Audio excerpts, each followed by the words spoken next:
No, I don't feel okay, actually. I feel like I have like a fractured hip. My knees are done. I have a limp. I have sleep apnea. I have asthma. I have diabetes. What else? Morbid obesity. I don't know. I can't get a grip. I'm 41 and I'm just a child. Shadow. Oh yeah, that's just physical health. For mental health, I can't even go there. Too many things.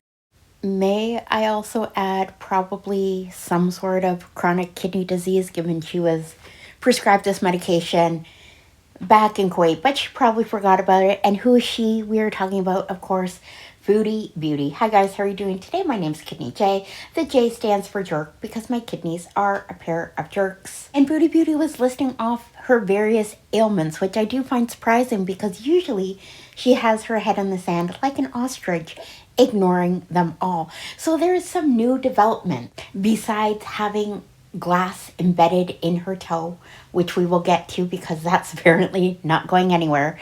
She also says that she feels like her hip is fractured. So let's get into all that. But before I do get started, if you could please beep, beep, beep, back that mobility scooter up into my like button. I would appreciate that. As well as maybe plug in and charge that subscribe button. Would love to have you as a subscriber. And I do have memberships listed down below.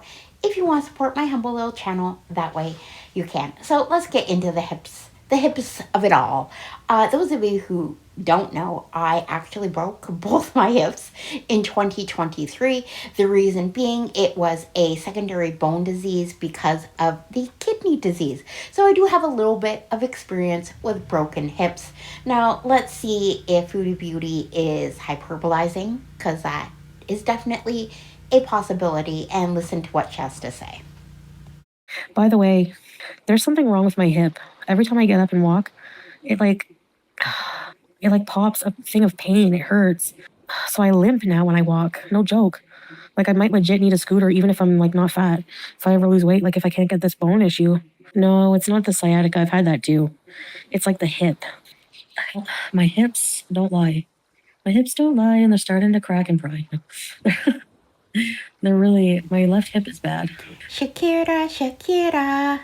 Okay, if I had a nickel for every time friends or family made a Shakira joke about my hips, I would probably be a millionaire by now. But enough about me. Do I think Foodie Beauty broke her hip? Well, let me just say that I probably hobbled around on a broken hip for about 4 or 5 days. But then I went to the ER when the pain was so bad I could no longer tolerate that. And even after that, it took two radiologists to look at my scans to actually see a teeny, tiny fracture. But I do know what Foodie Beauty is doing there, that little teapot dance. That is not something I would have done when my hip was broken.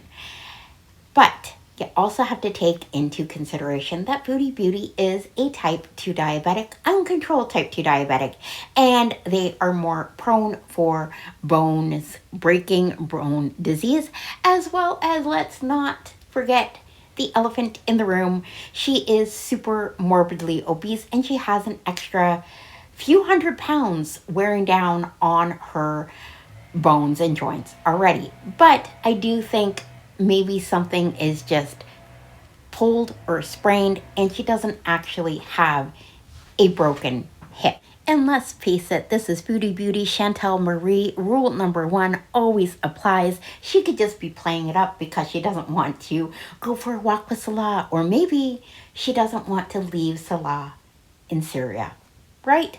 So now let's get into the absurdity of this toe business. Foodie Beauty has a piece of glass embedded in her big toe, and she is just going to leave it there. And her Beezers asked her about it on her next live because she sort of just casually mentioned it. And her Beezers are concerned now because, of course, she's an uncontrolled type 2 diabetic, and infections could happen, amputation could definitely happen. You guys in my comments told your stories of amputation with family members. But her Beezers are giving her advice from soaking it to having her body absorb it like she's some sort of sham wow. So let's listen to that nonsense. No, I didn't get the glass out of my toe. I'm not going to either. I'm probably just going to leave it. Ow, I can feel the tip of it picking me. It's not hurting right now, though. Chantel, please. The fuck? I cannot take this. No, I can't. Put dish soap on a plaster and wrap it around? No way, really, Iona? What kind of witchcraft is that?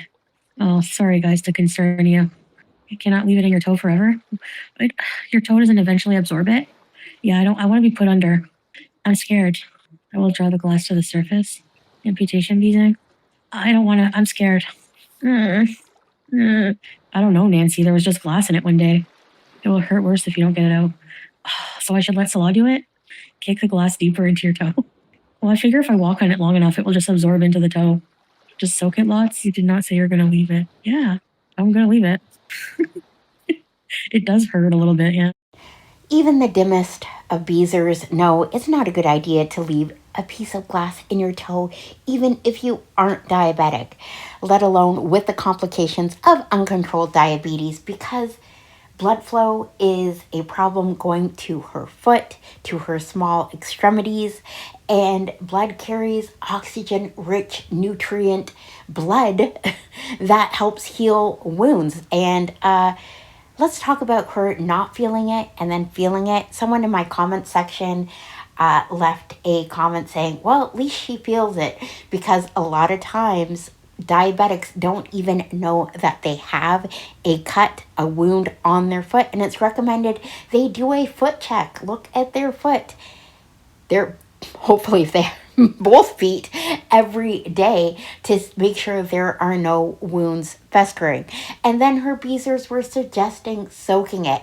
I will say that when I was in rehab, one of the people had a ingrown toenail, and she would actually soak her foot every day in Epsom salts, and that would sort of soften and loosen the tissue around her toe, and they were able to fix the ingrown toenail. Anyways, guys, that's it for me. Also, oh no, one more thing. It does sound like Foodie Beauty like kind of recognizes that amputation down the line could be a thing. I don't know. Let me know what you guys think down below. Anyways, that is another Foodie Beauty health update. For some reason, we're getting them fast and furious. If you made it this far, thank you very much, and I'll see you on the next one. Bye now. I'm a little teapot, sharp and stout. Here's my handle, here's my handle, here's my spout. When a girl seem to hear me shout, tip me over.